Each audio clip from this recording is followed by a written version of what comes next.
También quiero comentarles así muy rápido, ya me siento mucho mejor, ya decía mi esposa, oye, ya hablas mejor, ya no se te escucha tan rara la voz, todavía batallo un poquito para pronunciar algunas palabras, sobre todo la letra P, batallo un poquito, pero ya estoy mucho mejor. Y bueno, les doy gracias a ustedes que han estado al pendiente de mi salud. Gracias por sus oraciones. La verdad que Dios nunca me ha dejado y no me dejará. Y son bien correspondidos. Bueno, vamos a comenzar el estudio y dice de esta manera, dice que mientras comenzamos este viaje que va a satisfacer nuestra alma, este maravilloso viaje para estudiar el tabernáculo en el desierto, para descubrir todo lo que el tesoro que en este estudio existe, oremos como el salmista oró. El salmista oró, abre mis ojos y miraré las maravillas de tu ley. Esa debe de ser nuestra oración a Dios. Abre mis ojos y miraré las maravillas de tu ley. Este salmo es el Salmo 119, 18. Y así dice realmente. Yo confío que cuando termine esta serie de lecciones, un gran amor por nuestro Señor Jesucristo, va a haber un gran amor en nuestro corazón, así como yo lo tuve al estar estudiando este tema. Yo lo estudié este tema hace muchos años y hace unas semanas atrás lo volví a retomar y volvió el gozo en mí. Entonces, así, ese mismo gozo que yo sentí cuando empecé a estudiar este tema, así yo también deseo que tengan ustedes ese gozo.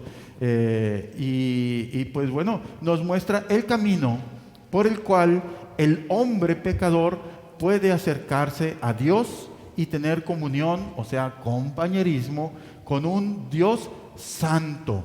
Y recalco esa palabra santo porque a veces nada más decimos Dios, pero Dios es un Dios santo, no se nos debe de olvidar eso.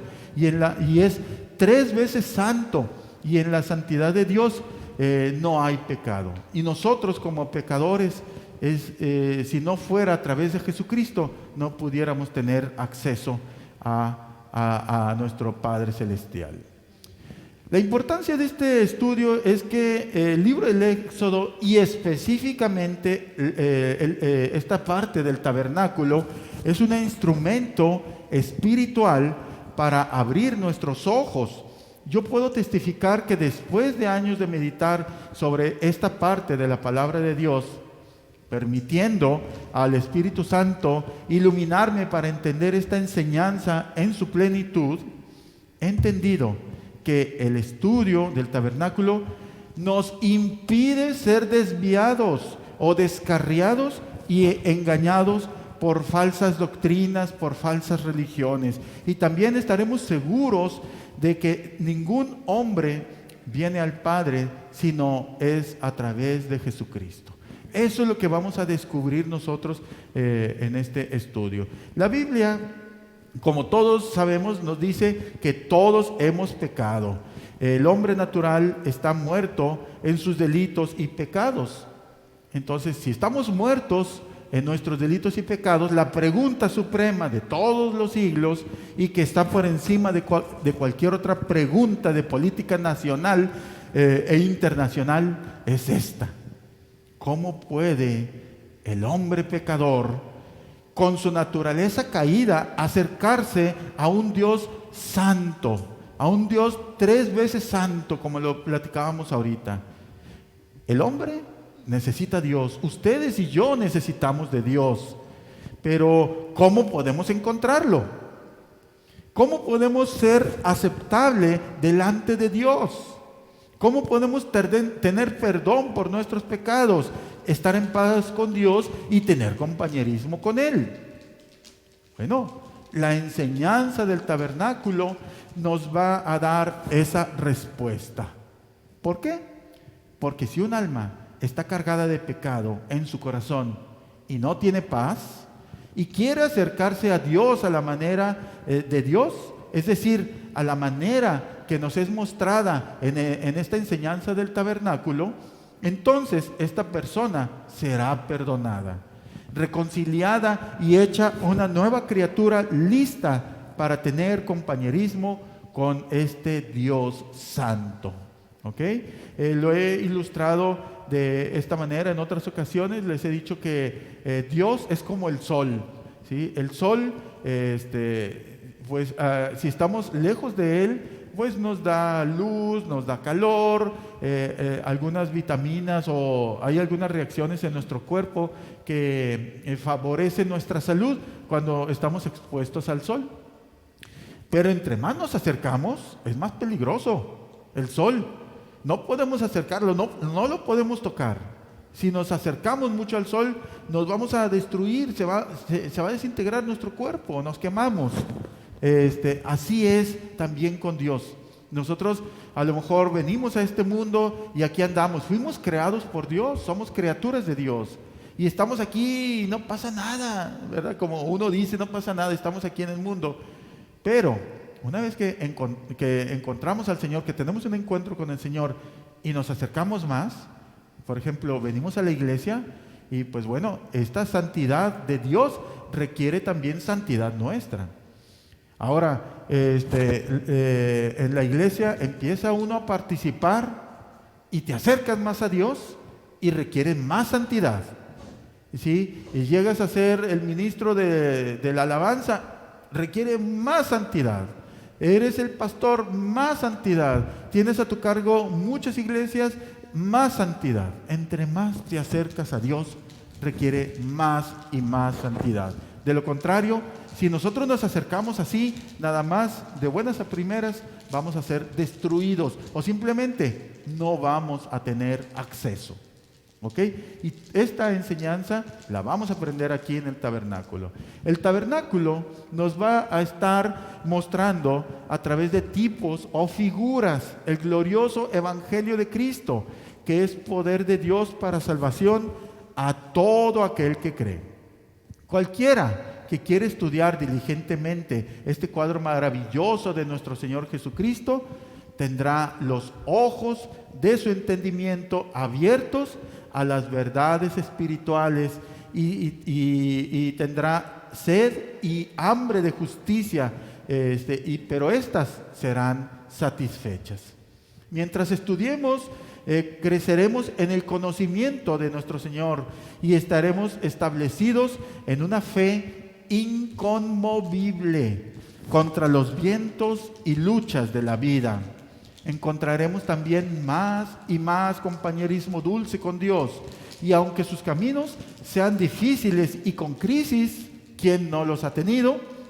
Seremos guardados, inconmovibles y con paz en el viaje por el desierto de este mundo hasta llegar al mismo cielo. Entonces, esa es la importancia del estudio del tabernáculo en el desierto. Ahora, quiero comentarles que Cristo es la clave de la Biblia. Primeramente, vamos a considerar algunas verdades básicas referentes a la palabra de Dios. El tema central de la Biblia, desde el inicio del Génesis hasta el Apocalipsis, llegó la hermana, amor. Nada más quería decirte que yo pensé que eran las pizzas para que estuvieras al pendiente. Ok. El tema central de la Biblia, desde el inicio del Génesis hasta el Apocalipsis, es el Señor Jesucristo. ¿Sí? Lo podemos encontrar en el Génesis. Fíjense, dice en Génesis 1:1, dice, en el principio creó Dios los cielos y la tierra. ¿Sí se acuerdan de ese texto, verdad? Así dice literalmente. En el principio creó Dios los cielos y la tierra. La palabra Dios es una palabra que en hebreo significa pluralidad en la singularidad.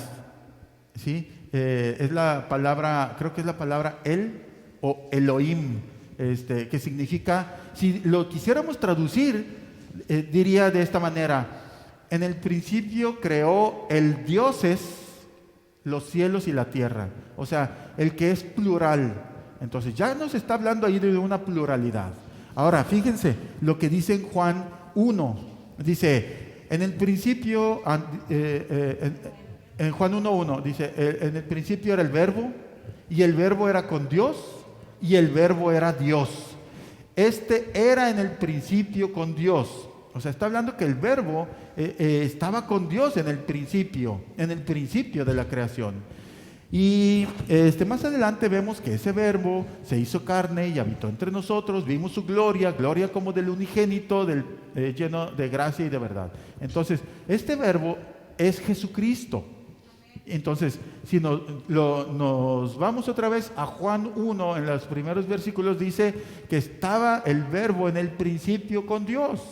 Entonces ya vemos que Jesús estaba en el principio, en el Génesis, allí donde dice el dioses, dice allí estaba Jesús con Dios haciendo toda la creación. Más adelante también podemos ver donde hace al hombre y dice, hagamos al hombre a nuestra imagen, a nuestra semejanza. O sea, espérame, ¿con quién está hablando Dios? Si Él estaba solo, no había hecho a nadie. No estaba hablando con los animales ni con los vegetales que ya había hecho. Él estaba hablando con Jesús. ¿Sí? Entonces, vemos que desde el principio de la creación estaba allí nuestro Señor Jesucristo. Entonces, Cristo es la clave principal de la Biblia. En Apocalipsis 19:10, si quieren vamos a buscarlo. Apocalipsis 19:10.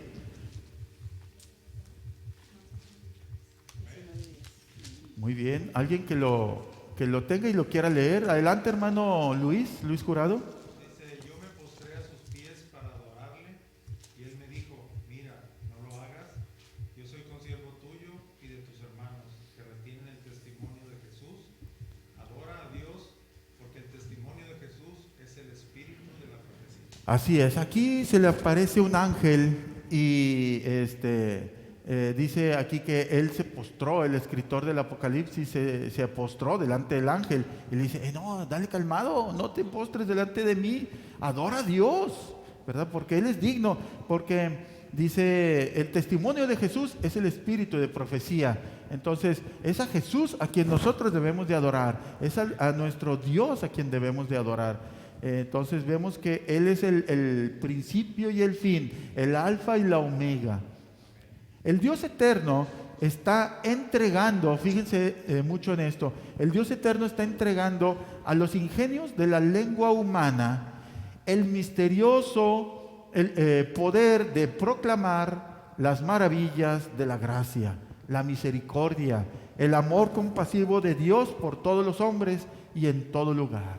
Entonces, Dios nos está entregando a nosotros y a ustedes y a mí, nos está entregando esta comisión de proclamar a los hombres las maravillas de la gracia, la misericordia y el amor compasivo de Dios.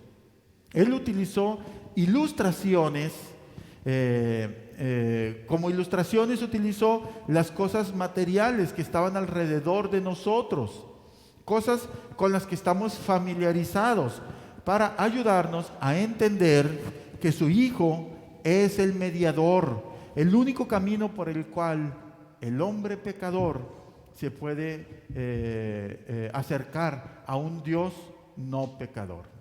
¿Ok? Él utilizó estas ilustraciones.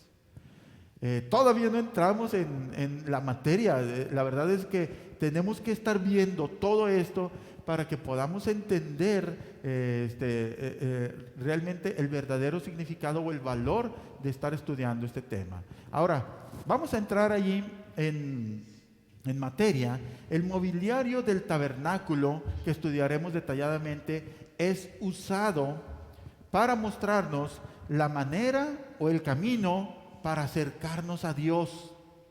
¿Sí? Para que se den una idea,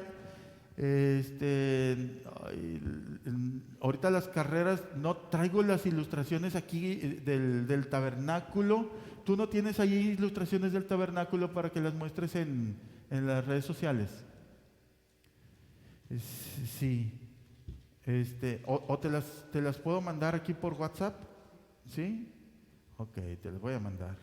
A ver, denos un instante, hermanos. Yo sé, mientras le voy a decir a mi esposa, a ver si tiene ahí, que mande saludos a la gente que nos está viendo en las redes sociales. Martínez, Francisca de León, hermano Pepe. saludamos a la hermana Lupita Esquivel, a la hermana Elsa Martínez, el hermano Pepe Limón, Juan Pablo. Dios les bendiga. A ver, sí, deme un instante. Ahorita les voy a... Leti también está viendo y Roberto, saludos.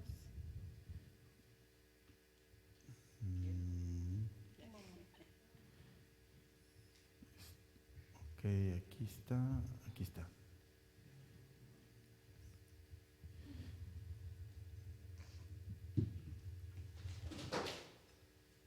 Bueno, muy bien. Te las voy a ir mandando, hijo. Y te las estoy mandando por WhatsApp.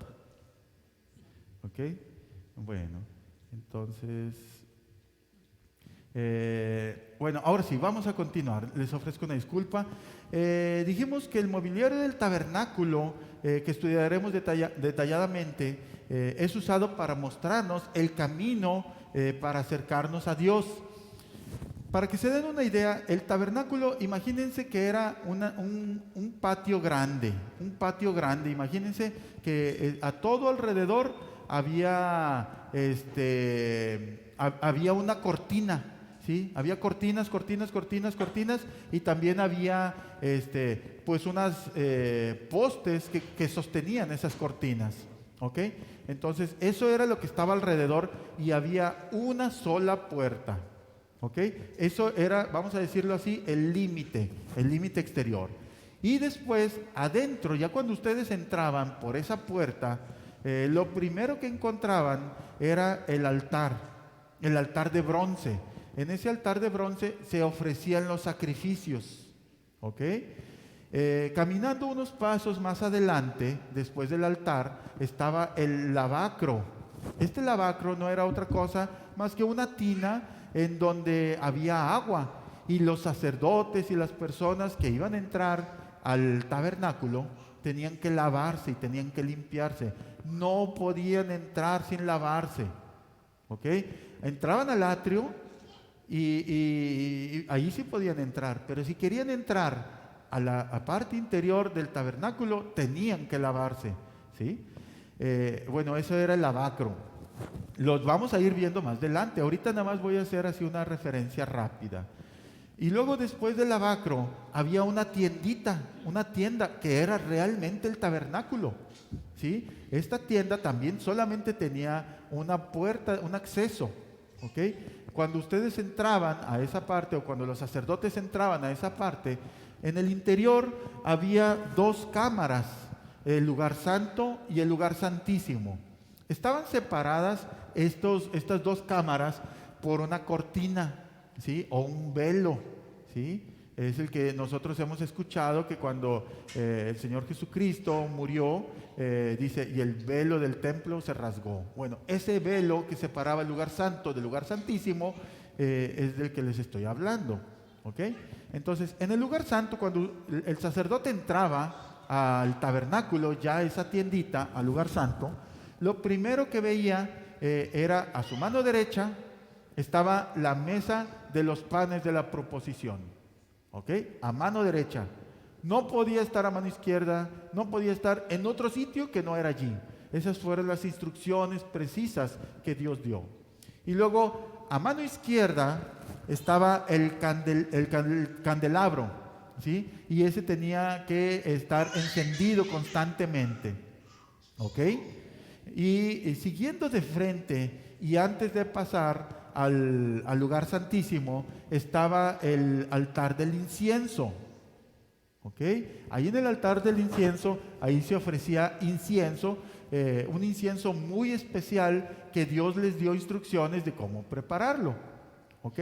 Eso era allí en el lugar santo. Ahora, para pasar al lugar santísimo, el sacerdote no podía pasar en cualquier momento. Al lugar santo, todos los días los sacerdotes ministraban en ese sitio, cambiaban los panes, encendían las luces del candelabro, ponían incienso, pero al lugar santísimo entraba el sacerdote una sola vez al año. Una sola vez al año y no podía entrar si no hacía un sacrificio especial. Tenía que entrar con sangre y derramarla sobre el propiciatorio. ¿Qué es el propiciatorio? Bueno, allí en el lugar santísimo había, vamos a decirlo de esta manera, dos objetos. El arca del pacto, ¿sí? El arca del pacto no es otra cosa que una caja, como si fuera una mesa, así una mesita alta, y era una caja, y allá dentro del arca del pacto había varias cosas. ¿Alguien se acuerda qué había en el arca del pacto? Maná, las tablas de la ley y la vara de Aarón que reverdeció. Es correcto. Eso estaba allí, era como un testimonio de parte de Dios. ¿Ok? Eso estaba allá dentro de esa caja del arca del pacto. Y el arca del pacto era tapada con una cubierta. Esa cubierta se llamaba propiciatorio. El propiciatorio, esa tapa, tenía dos ángeles. A lo mejor los tenemos ahí en las imágenes. Dos ángeles, sus rostros estaban uno frente al otro, ¿sí? Y las alas de ellos se tocaban, ¿sí? Se tocaban. El ángel estaba así de frente y ellos estaban así inclinados y las alas se estaban tocando, ¿sí? Ellos estaban así volteando hacia abajo.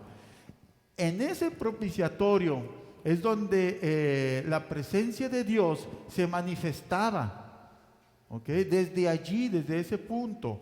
Y el sacerdote no podía entrar al lugar santísimo más que una sola vez al año, y él tenía que hacer un sacrificio y tenía que poner sangre en ese sitio.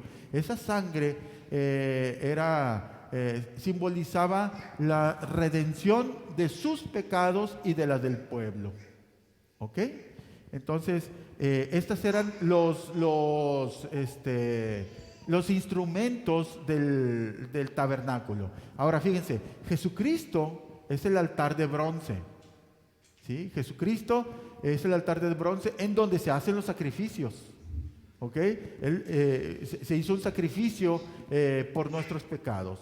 Jesucristo es el lavacro, ¿sí? En donde nosotros venimos. Él dice: vengan a mí y beban de esta agua viva que yo les voy a dar.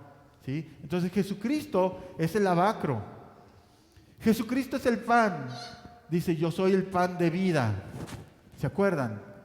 De la mesa de los panes. También se acuerdan que Jesús dijo: yo soy la luz del mundo. ¿Sí? El candelabro. ¿Sí? Ahora también Jesús es el altar del incienso. Dice: viviendo siempre para interceder por ellos. Él está a la diestra del Padre para interceder por ustedes y por mí. Entonces, el incienso tipifica las oraciones. ¿Ok?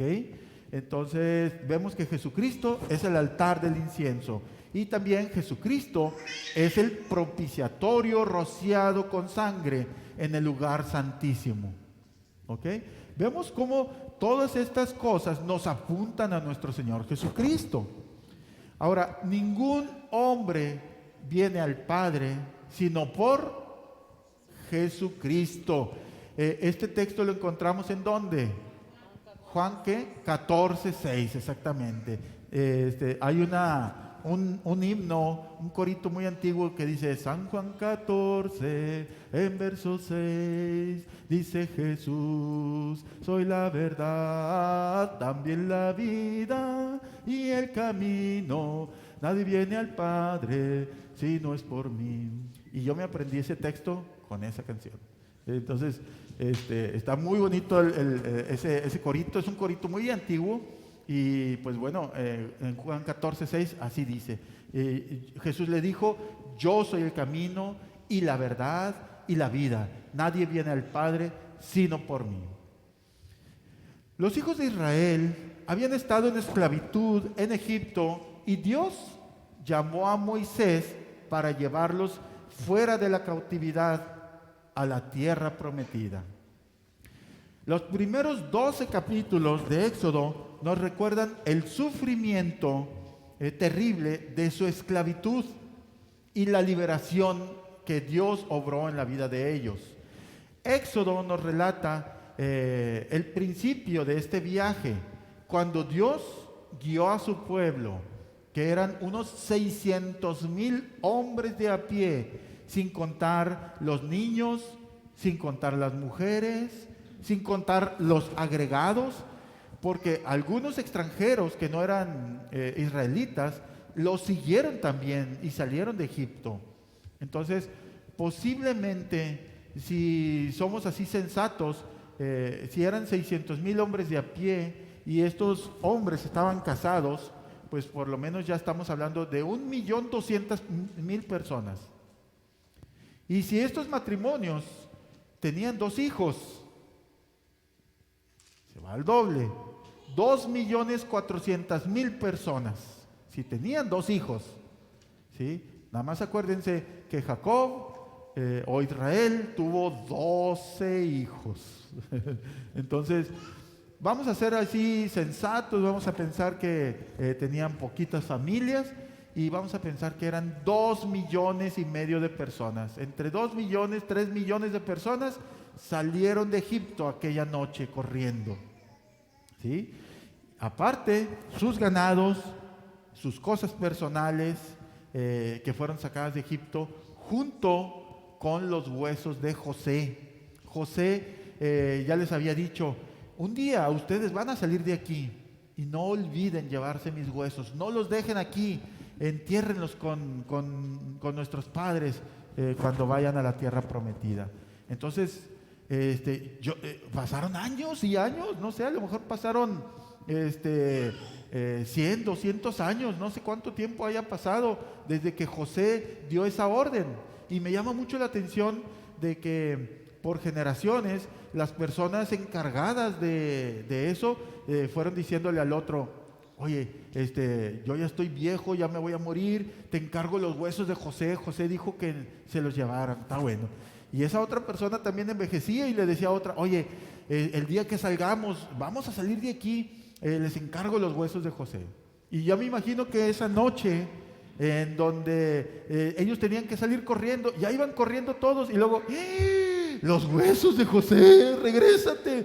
Y José fue enterrado en un ataúd conforme a las costumbres egipcias, ¿sí? Entonces iban con todo y ataúd y las 2,5 millones de personas iban ahí cargando los huesos de José, ¿sí? O sea, para mí, wow, o sea, impresionante eso. Vamos a continuar. Dios guió a los israelitas, o sea, a su pueblo, a cruzar la soledad del desierto para instalar un campamento o su campamento en las faldas del monte Sinaí. Cuando Moisés estuvo en el monte, Dios le habló y le dijo, vamos a ver lo que le dijo en Éxodo, vamos a buscar todos ahí nuestras Biblias, Éxodo 25:8. Vamos a ver qué fue lo que Dios le dijo. A ver, hermana Norma, usted lo lee. Dice, perdón. Adelante, hermana. Dice, y harán un santuario para mí y habitaré en medio de ellos. Harán un santuario para mí y habitaré en medio de ellos. Les está dando indicaciones del tabernáculo, ¿sí? Para que Dios habite en medio de ellos. Hoy, bueno, ahorita lo vamos a ver, no me quiero adelantar.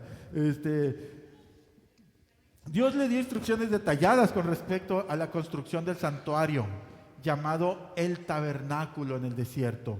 Cuando este tabernáculo fue terminado, Dios descendió y moró en medio de su pueblo. ¿Okay? Ya estaban en el desierto, ya estaban ahí frente al monte Sinaí y ahí estaba habitando Dios en medio de ellos. Parte del tabernáculo fue construido de madera, ¿sí? Recubierta de oro. ¿Saben lo que significa la madera? La humanidad del Señor Jesucristo. Y el oro, su deidad, ¿sí? Eso significa, madera recubierta de oro significa la humanidad y la deidad unidas. Muchos siglos después de morar en medio de Israel en el tabernáculo durante el viaje por el desierto, el Señor Dios Jehová bajó de su gloria para nacer de una virgen Él bajó y moró en medio de los hombres, en un cuerpo de carne y hueso, así como el de ustedes y como el mío. Él era Dios manifestado en carne.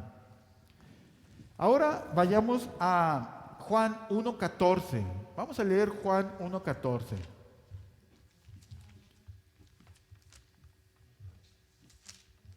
Ustedes también acompáñenme, ustedes ahí que están en las redes sociales, acompáñenme a leer Juan 1:14. ¿Mande, amor?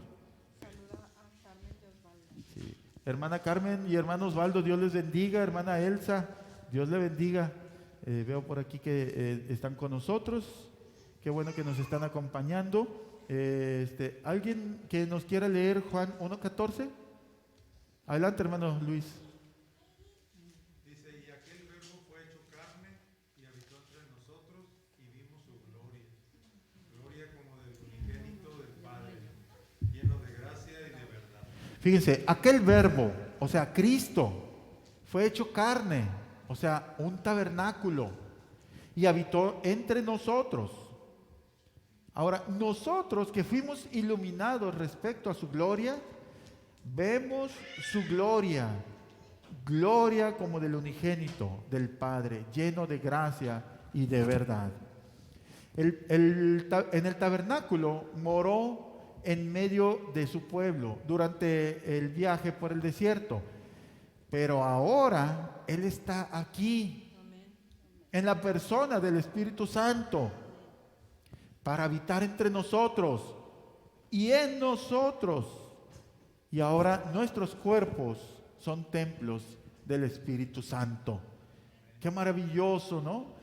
Saber que el templo, el cuerpo de ustedes y el cuerpo mío es el mismo tabernáculo que Dios dio instrucciones para habitar en medio de la gente.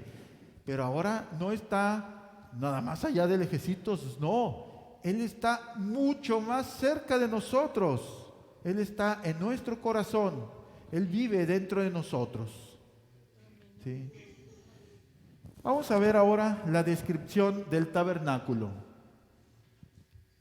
El tabernáculo era en forma rectangular, de 13.5 metros de largo por 4.50 metros de ancho y 4.50 metros de alto. ¿Ok? Eso era el tabernáculo, ¿sí? La tienda. Fue construido en la parte de atrás y a los lados con 48 tablas cubiertas de oro, verticales, ¿sí? Paradas y sujetas en basas o envases de plata. Las tablas eran unidas por 5 barras, ¿sí? Había 5 barras que atravesaban las tablas y estas barras se extendían a lo largo del tabernáculo. ¿Ok? Así era como estaba hecho el tabernáculo. Ahora, el atrio es la parte exterior o el patio. El tabernáculo estaba colocado dentro del atrio. ¿Ok? El tabernáculo estaba dentro del atrio, el cual era un espacio abierto, era un patio como de 45 metros de largo por 23 de ancho, cerrado por cortinas de lino torcido, lino blanco y fino, limpio, y sostenidas por 56 columnas. Cada columna se levantaba sobre una base de bronce y tenía un capitel o corona de plata. ¿Ok? Vimos que las basas del tabernáculo eran de plata. Acá las basas del atrio eran de bronce, pero tenían un capitel de plata. Al lado oriental, eso es muy importante también, tiene un significado muy especial. Bueno, para los que no se ubican muy bien, si nosotros nos paramos así, vamos a decirlo, en cualquier parte de donde estemos, y nuestra mano derecha la apuntamos hacia donde sale el sol, ¿sí? Ese es el lado oriente, ¿ok? Nuestra mano derecha va a estar hacia el oriente, el frente de nosotros va a estar hacia el norte, Nuestra mano izquierda va a estar hacia el poniente, ¿sí? Y la parte de atrás, nuestra nuca, va a dar hacia el sur, ¿ok? Entonces, imagínense, dice aquí que el tabernáculo estaba colocado, la puerta del tabernáculo estaba hacia el lado oriental, ¿sí? Siempre la puerta del tabernáculo debía estar instalada hacia el lado oriental, ¿ok? Y esa puerta medía 20 codos de ancho, aproximadamente eran unos 9 metros, y tenía una cortina de azul, púrpura y carmesí y lino torcido, ¿ok? Ahora, vamos a detenernos un momento para ver cómo se hacía el color púrpura. Al mezclar el rojo con el azul, se obtenía el color púrpura. El azul es el color que representa el cielo, ¿sí? Y nos habla de la deidad de Cristo, ¿ok? El rojo o carmesí o escarlata nos habla de la tierra y nos representa a nosotros. Ahora, los dos mezclados representan a Cristo, representan la deidad y la humanidad de Cristo, nuestro mediador. Entonces, los colores también tienen un significado muy especial en el tabernáculo. Y todo, como les digo, está orientado a nuestro Señor Jesucristo. Notemos el orden y la posición del mobiliario en el patio y en el mismo tabernáculo. Primero, a la entrada, estaba el altar de bronce. ¿Se acuerdan que les dije en el atrio? Ustedes entraban al atrio y lo primero que se encontraban era el altar de bronce, en donde se sacrificaba el cordero sin mancha, el cual se quemaba continuamente. Allí estaba el altar de bronce. Después estaba el lavacro, en el cual el sacerdote lavaba sus manos y sus pies para poder entrar al lugar santo o al tabernáculo. Después encontramos el lugar santo. A la derecha estaba la mesa de los panes de la proposición, ¿ok? A la derecha, entrando a la derecha, la mesa de los panes de la proposición. A la izquierda, o sea, enfrente de la mesa de los panes de la proposición, estaba el candelero o el candelero de oro, ¿ok? Ahora, frente al velo y antes de cruzar al lugar santísimo estaba el altar del incienso. Y por último, en el lugar santísimo estaba el arca del pacto, ¿sí? La cajita esa que les decía, en donde la sangre era rociada sobre la cubierta, sobre el propiciatorio de oro que estaba cubierto por las alas de los dos querubines colocados en sus lados. Ese era el mobiliario del tabernáculo. Ahora, notemos cómo los muebles estaban puestos en forma de cruz. Eso también tiene un significado.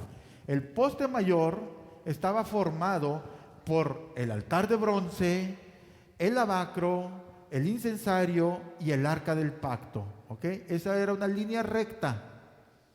Los dos brazos estaban formados por la mesa de los panes de la proposición y el candelero de oro, ¿sí? Ahí tenemos una cruz.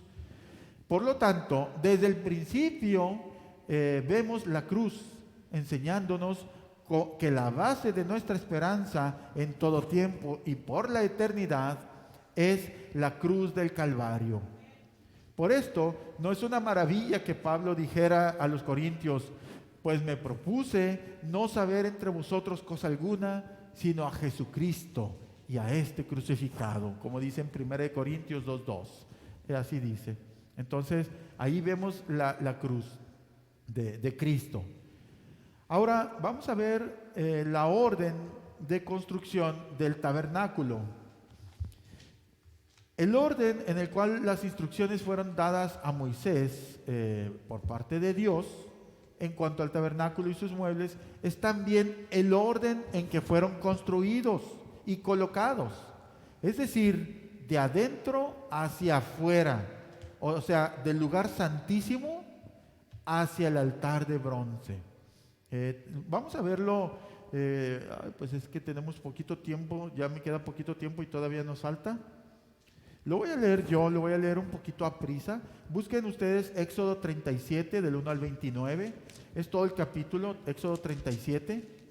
Lo voy a ir leyendo. Dice: hizo también Bezaleel el arca de madera de acacia. Su longitud, Éxodo 37, aquí lo ven en la pantalla. 1 al 29. Su longitud era de 2 codos y medio, su anchura de codo y medio y su altura de codo y medio. Y la cubrió de oro puro por dentro y por fuera. Le hizo una cornisa de oro en derredor. Versículo 3. Además fundió para ella 4 anillos de oro a sus 4 esquinas. En un lado 2 anillos y en otro lado 2 anillos.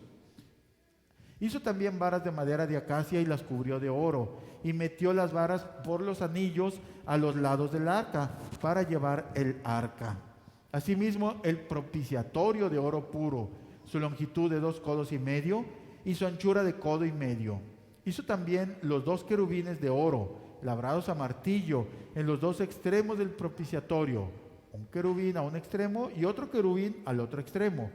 De una pieza con el propiciatorio hizo los querubines a sus 2 extremos. Y los 2 querubines extendían sus alas por encima, cubriendo con sus alas el propiciatorio, y sus rostros, el uno enfrente del otro, miraban hacia el propiciatorio. Hizo también la mesa de madera de acacia, su longitud de 2 codos, su anchura de 1 codo y de codo y medio su altura, y la cubrió de oro puro, y le hizo una cornisa de oro alrededor.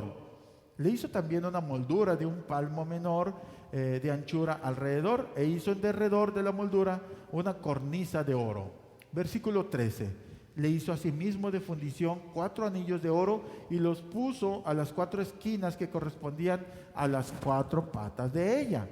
Debajo de la moldura estaban los anillos por los cuales se metían las varas para llevar la mesa. E hizo las varas de madera de acacia para llevar la mesa y las cubrió de oro. También hizo los utensilios que habían de estar sobre la mesa, sus platos, sus cucharas, sus cubiertos y sus tazones con que se había de libar de oro fino. Hizo asimismo el candelero de oro puro, labrado a martillo. Su pie, su caña, sus copas, sus manzanas y sus flores eran de lo mismo. De sus lados salían 6 brazos, 3 brazos de un lado del candelero y otros 3 brazos del otro lado del candelero. En un brazo, 3 copas en forma de flor de almendro, una manzana y una flor. En otro brazo, 3 copas en figura de flor de almendro, una manzana y una flor. Así en los 6 brazos que salían del candelero. Y en la caña del candelero había 4 copas en figura de flor de almendro, sus manzanas y sus flores.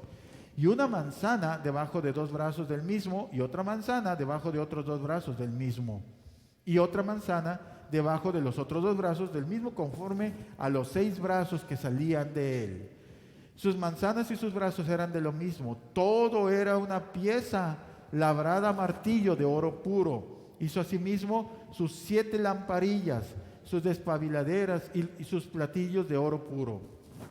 De 1 talento de oro puro lo hizo con todos sus utensilios.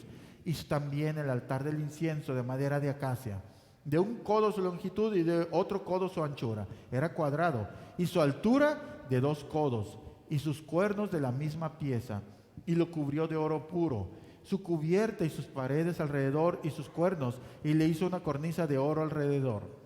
Le hizo también 2 anillos de oro debajo de la cornisa de las esquinas a los 2 lados para meter por ellos las varas con que había de ser conducido.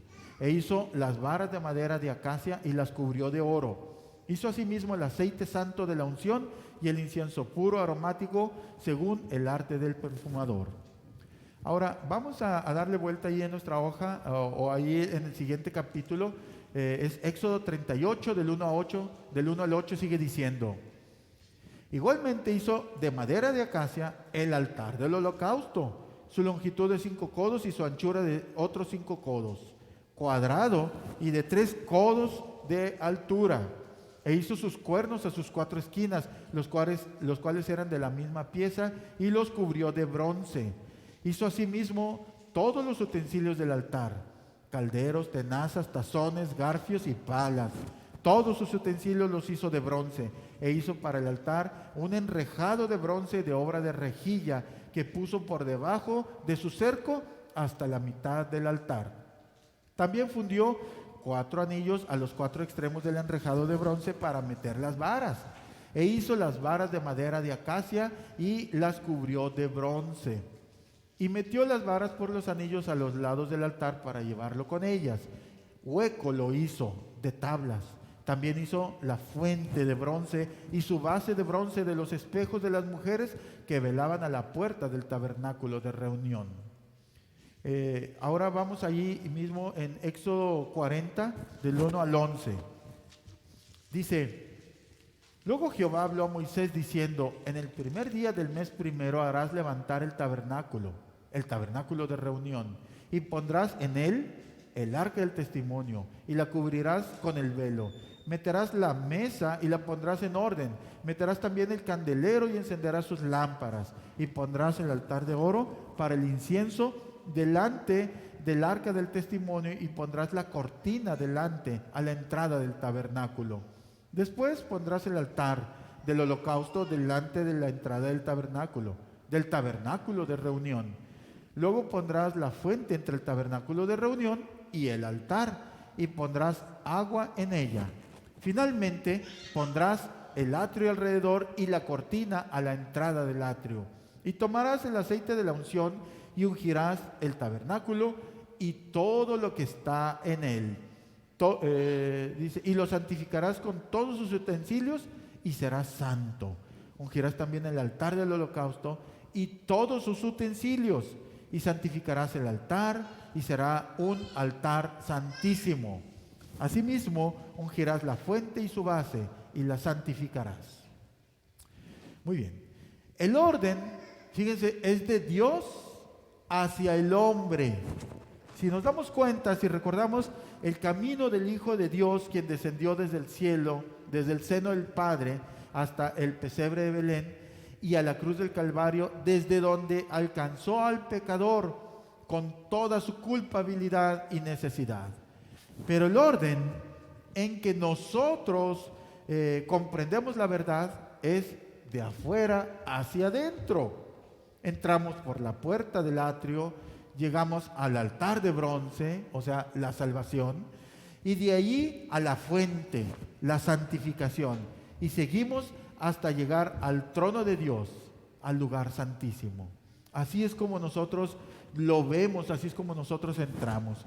Pero en realidad la construcción fue desde Dios hacia el hombre, ¿sí? Desde adentro hacia afuera.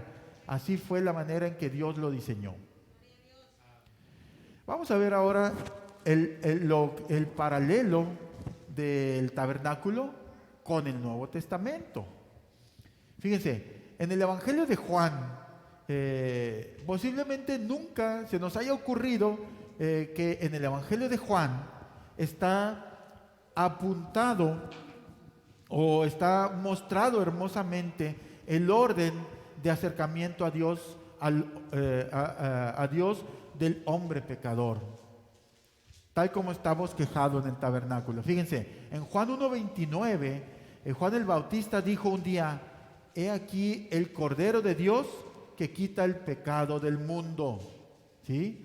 Esto ciertamente está apuntado al pasado, al sacrificio sobre el altar de bronce.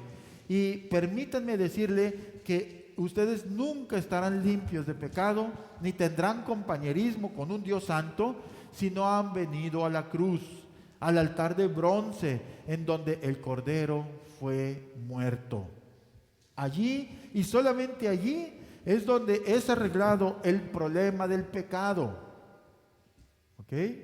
Sé que hay miles de personas maravillosas que pertenecen o han pertenecido a algunas religiones y que están tratando o están intentando de tener compañerismo con Dios. Y están intentando encontrarlo. Pero escuchen, ellos nunca podrán venir a Dios teniendo perdón, paz y compañerismo hasta que lleguen a la cruz, arrepentidos, confesando su necesidad del Salvador. Recordemos que Juan, en Juan 1:29, señala al pasado, al altar de bronce, al tabernáculo en el desierto. Ahora, con respecto al lavacro, ya vimos el altar de bronce, ¿verdad? Ya entramos por la puerta, vemos el altar de bronce y luego ahora vemos el lavacro. Respecto al lavacro, allí en Juan, en los primeros 5 capítulos del Evangelio de Juan, se nos presentan 3 referencias al agua. ¿Sí? La primera la encontramos en Juan 2:6. Dice Juan 2:6, y estaban allí 6 tinajas de piedra para agua, conforme al rito de la purificación de los judíos, en cada una de las cuales cabían 2 o 3 cántaros. Nosotros cuando vemos esta escena de las tinajas de las bodas de Caná, nosotros luego pensamos, el vino. Jesús convirtió el agua en vino, ¿verdad? Hermanos, eso no es lo interesante. Lo interesante de esto es que estas tinajas representaban la purificación, ¿sí? Dice aquí, había 6 tinajas de piedra conforme al rito de la purificación de los judíos. ¿Sí? Tenemos las tinajas para el agua de la purificación en las bodas de Caná de Galilea.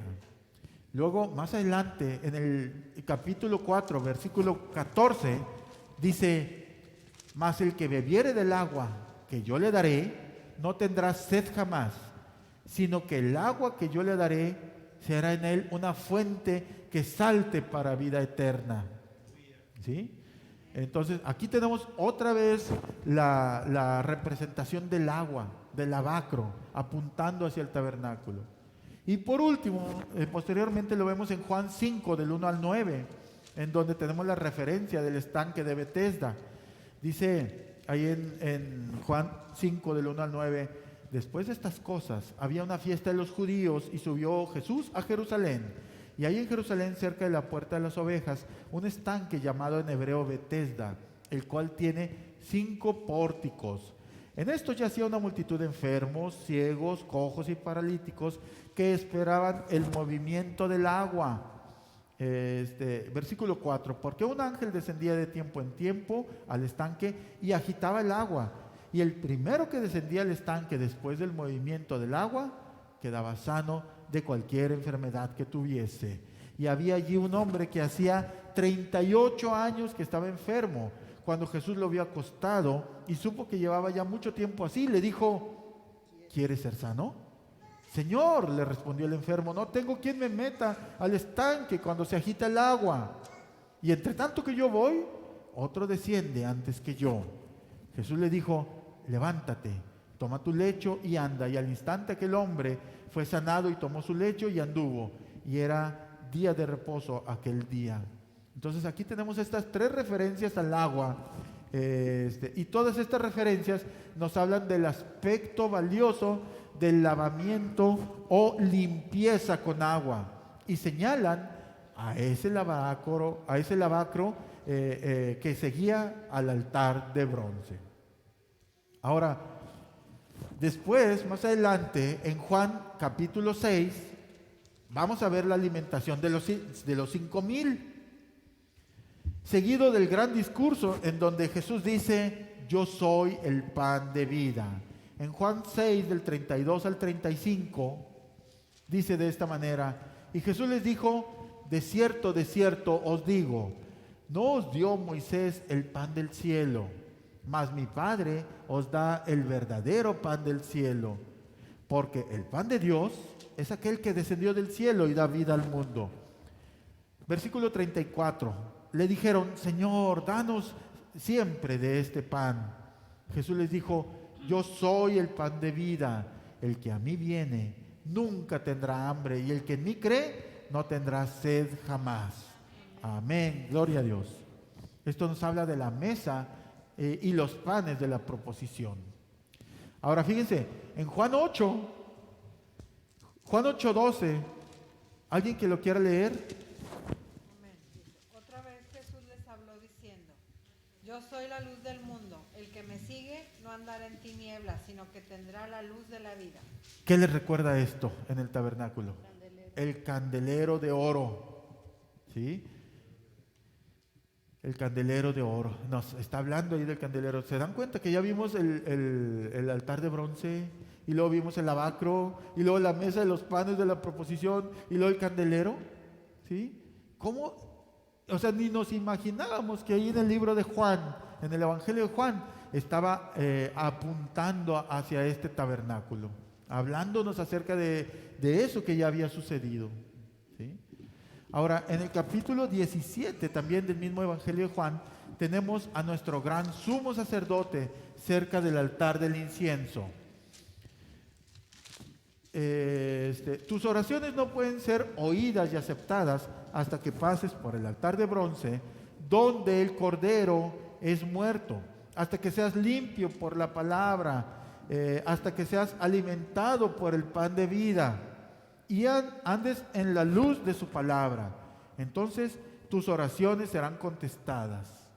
Pero recuerda que Dios dice que si tú cubres tus pecados en tu corazón, Él no te escuchará, como lo dice en Proverbios 28:13.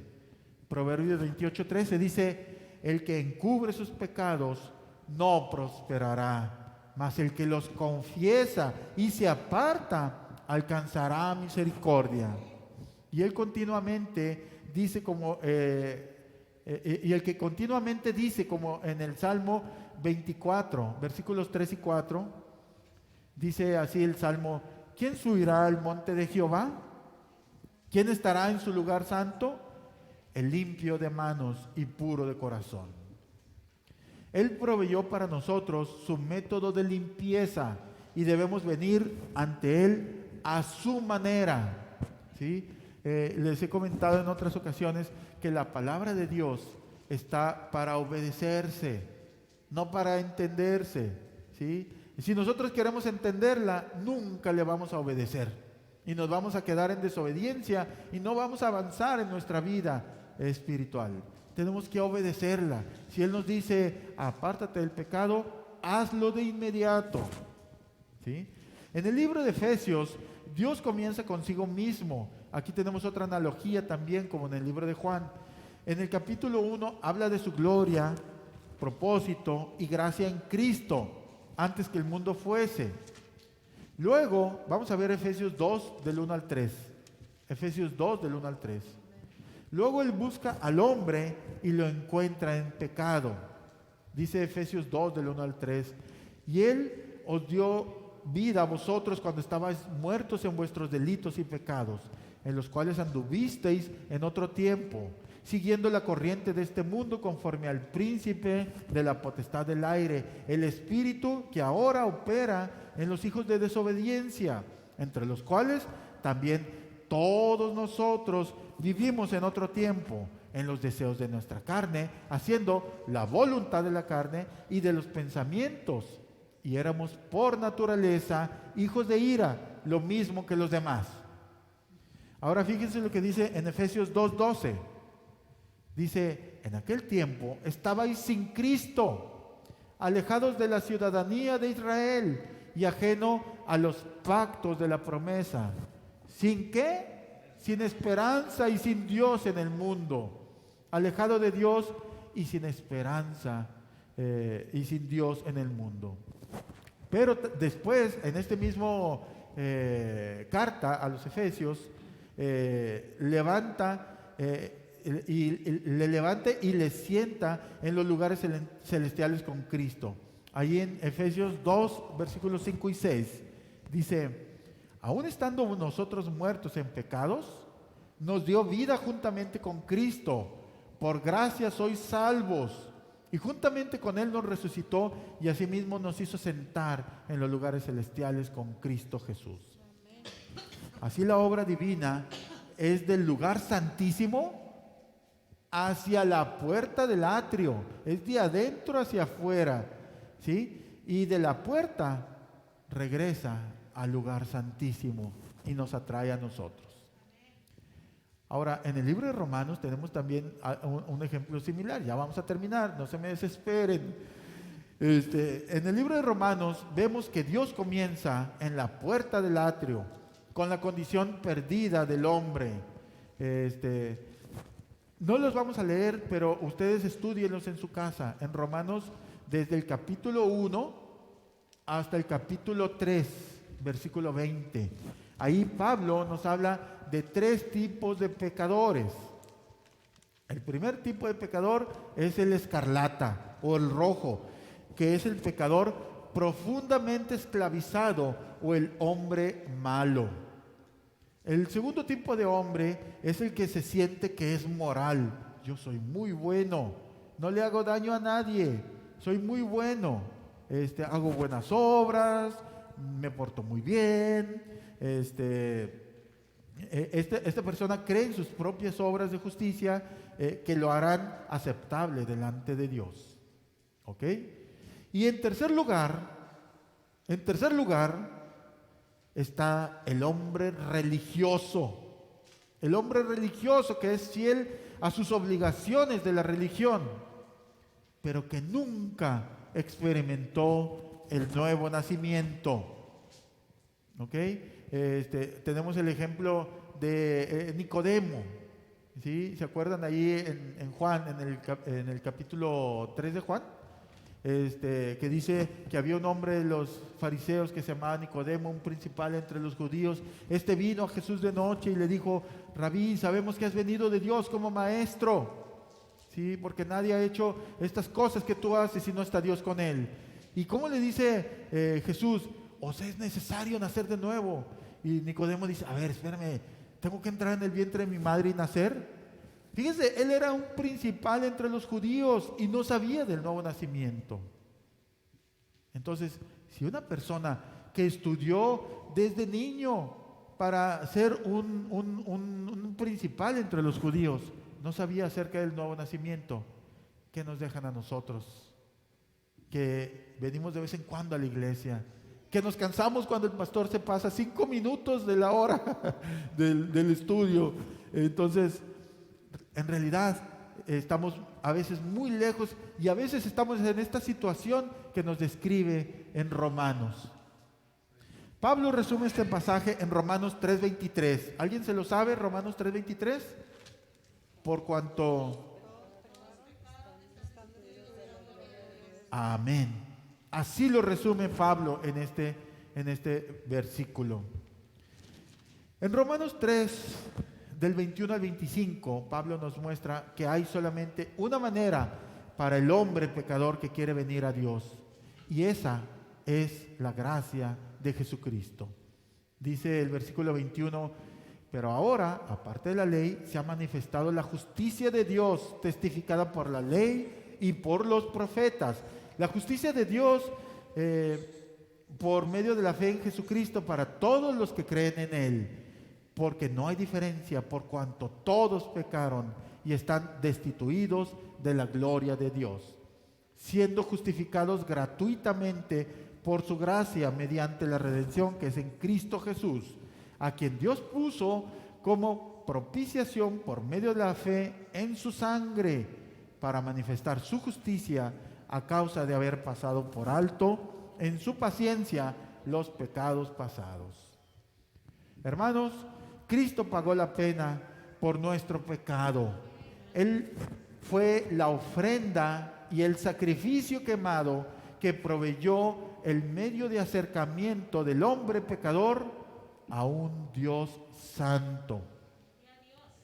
Ustedes lean nuevamente el pasaje vez tras vez y gócense sabiendo que Cristo pagó nuestra deuda y murió por el pecado de ustedes y mío. Y ahora podemos venir a Dios valientemente y con seguridad, considerándolo como nuestro Padre. Perdón. Dice en Hebreos 4:16: acerquémonos pues confiadamente al trono de la gracia para alcanzar misericordia y hallar gracia para el oportuno socorro. Ahora, en Romanos 6, capítulo 6, capítulo 7 y capítulo 8, se nos dice que debemos lavarnos en el lavacro para entrar en el lugar santo, alimentándonos con el pan y andando en la luz. Y en Romanos capítulos 12 al 16, Pablo nos muestra que como resultado de esta limpieza vendrá el fruto de la justicia. ¿Sí? Ya vimos cómo en Juan, en Efesios y en Romanos hace un vistazo hacia el tabernáculo. Bien, hermanos, aquí tenemos un punto de interés. Cuando Dios dio instrucciones a Moisés de construir el tabernáculo, Él habló primero del arca del pacto, en donde moraría y que sería colocada en el lugar santísimo. Y al final estaba el altar de bronce. Esto nos habla de Dios viniendo al hombre. Pero cuando el hombre viene a Dios, debe venir primero por la puerta de entrada del atrio, encontrando luego el altar de bronce y finalmente llegando al lugar santísimo. Sí, Dios amó de tal manera al mundo que proveyó este gran acercamiento a Él mismo por medio de una puerta. ¿Quién es esa puerta? Jesucristo. Les voy a hacer una pregunta. ¿Han venido ustedes a la mesa del pan que habla de Cristo, el pan de vida? ¿Han venido al altar del incienso que nos muestra a Cristo intercediendo por nosotros en oración? Ese camino nos guía al lugar santísimo, al propiciatorio rociado con sangre, en donde el pecador es limpiado, pudiendo entrar en compañerismo con el Dios Santo. ¡Qué claro! ¡Qué bendito! ¿Lo pueden ver ustedes? Que Dios, el Espíritu Santo, el gran Maestro, abra tus ojos para entender las maravillas de la palabra. No sean indiferentes. Ojalá que tengan la disciplina para estudiar, para ser establecidos en la palabra de Dios, no viviendo como un niño, escuchando y siguiendo cualquier cosa que les es atractiva. En Proverbios 14:12 dice: hay camino que al hombre le parece derecho, pero su fin es camino de muerte. Vengan por su camino, por el camino que Dios diseñó. Si vienen a Dios por fe, Él quiere aceptarte. Él tiene los brazos extendidos. Dios quiere echar tus pecados sobre su espalda para que ustedes no los carguen más. Acepten lo que Dios dice en su palabra. El problema del pecado debe ser arreglado. Los pecadores deben morir por sus pecados, o un sustituto inocente debe morir en su lugar. Cristo vino y murió por ti y por mí. Él entregó su vida en rescate por cada uno de nosotros. En Juan 1:12 dice: mas a todos los que le recibieron, a los que creen en su nombre, les dio potestad de ser hechos hijos de Dios. Y en Juan 14:6 dice: yo soy el camino y la verdad y la vida. Nadie viene al Padre sino por mí. ¿Cuántos quieren arrodillarse en este momento? ¿En dónde están? Ahí en las redes sociales o aquí, si no han tenido un encuentro con el Señor, y mirar arriba al Padre y decir: oh Dios, sálvame, yo creo en tu Hijo Jesucristo. Dios los va a escuchar. Dios los escuchará. Mientras terminamos este bendito estudio, ¿cuántos quieren levantar su mano allí en casa y decir: necesito a Cristo como mi Señor y mi Salvador? Bueno, yo quiero orar para que ustedes le reciban y lo hagan el Señor de su vida. Levantando ustedes su mano, indican la necesidad de Dios. ¿Sí? Vamos a orar, vamos a hacer una oración para que ustedes pueden bajar su mano. Vamos a orar para que las personas que levantaron su mano reciban al Señor Jesús. Si usted en casa levantó su mano y quiere tener un encuentro con el Señor, haga esta oración conmigo. Padre Celestial, estoy arrepentido de todos mis pecados. Perdóname y ayúdame a abandonarlos. Sálvame. En esta noche abro la puerta de mi corazón para que el Señor Jesucristo entre en él y a partir de ahora Él sea mi Dios, mi Señor y mi Salvador. Escribe mi nombre en el libro de la vida y sálvame. Gracias en el nombre de Jesús. Amén.